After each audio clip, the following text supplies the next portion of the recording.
ప్రతి ఉదయం దేవుని వాగ్దానం అనే కార్యక్రమానికి ప్రేమతో మిమ్మల్ని ఆహ్వానిస్తుంటున్నాను. ఈ ఉదయకాల సమయంలో దేవుడు మన కొరకు ఏర్పాటు చేసినటువంటి వాక్య భాగము 91వ కీర్తన 4వ వచనాన్ని ధ్యానించుకుందాం. 91వ కీర్తన 4వ వచనాన్ని ధ్యానించుకుందాం. ఆయన తన రెక్కలతో నిన్ను కప్పును, ఆయన రెక్కల క్రింద నీకు ఆశ్రయం కలుగును. ఆయన సత్యము కేడెమును డాలునై ఉన్నది.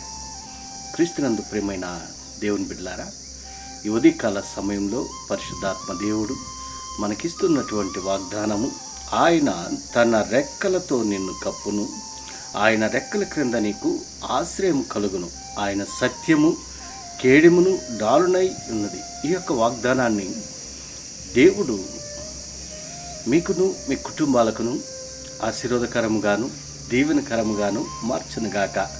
ఈ యొక్క మాటల్లోనే ఆత్మీయ సత్యాలను, ఆత్మీయ అర్థాలను, మర్మాలను మనం గ్రహించినట్లయితే ఈ యొక్క కీర్తన బహుశా మోషేని రాసి ఉండవచ్చు. ఎందుకనగా 90వ కీర్తన మోషే రచించిన కీర్తనగా మనం చూస్తుంటున్నాము. ఈ 91వ కీర్తన కూడా మోషేని మరి ఈ యొక్క కీర్తన రచించి ఉండొచ్చని కొందరి అభిప్రాయం. ఏది ఏమైనప్పటికీ పరిశుద్ధాత్మ దేవుడు మనకిస్తున్నటువంటి ఈ యొక్క గొప్ప వాగ్దానాన్ని మనం స్వీకరించేటువంటి వారిగా ఉండాలి. ఆయన నమ్మినటువంటి బిడ్డలను ఏ రీతిగా కాచి కాపాడుతూ ఉంటున్నాడో ఈ యొక్క మాటలను బట్టి మనం అర్థం చేసుకోగలం. ఇశ్రాయేలు యొక్క ప్రజలను మరి దేవుడు అనేక రీతిలుగా మరి కాచి కాపాడుతూ ఉంటున్నాడు. ఆయన రెక్కల నీడలో వారిని భద్రపరుస్తూ ఉంటున్నాడు. ఎందుకనగా పితరులతో చేసినటువంటి వాగ్దానాన్ని బట్టి, ఆ ప్రమాణాన్ని బట్టి దేవుడు ఆ ఇశ్రాయేలు ప్రజల పట్ల ఆ వాగ్దానాలను నిలబెట్టుకుంటూ వస్తూ ఉంటున్నాడు. క్రీస్తునందు ప్రియమైన దేవుని బిడ్డలారా, మరి దేవుణ్ణి నమ్ముకున్నటువంటి బిడ్డలకు దేవుడు ఏ రీతిగా ఉంటున్నాడు, తోడుగా ఉంటున్నాడో ఈ యొక్క 91వ కీర్తనలో మనం చూడగలం. అందుకే మొదటి వచనంలో అంటున్నాడు, మహోన్నతుని చాటుని నివసించేవాడే సర్వశక్తిని నీడను విశ్రమించేవాడు. ఆయనే నాకు ఆశ్రయము, నా కోట, నేను నమ్ముకును నా దేవుడని నేను యెహోవాను గూర్చి చెప్పుచున్నాను అని కీర్తనాకారుడు మరి ఎలుగెత్తి ఇక్కడ మాట్లాడుతూ ఉంటున్నాడు. ఇంకా అనేక అంశాలను ఇక్కడ మనం చూస్తుంటున్నాము. అయితే మరి ఇశ్రాయేలును కాపాడువాడు కునుకుడు నిద్రపోడని దేవుని యొక్క వాక్యంలో మనం చూస్తుంటున్నాం.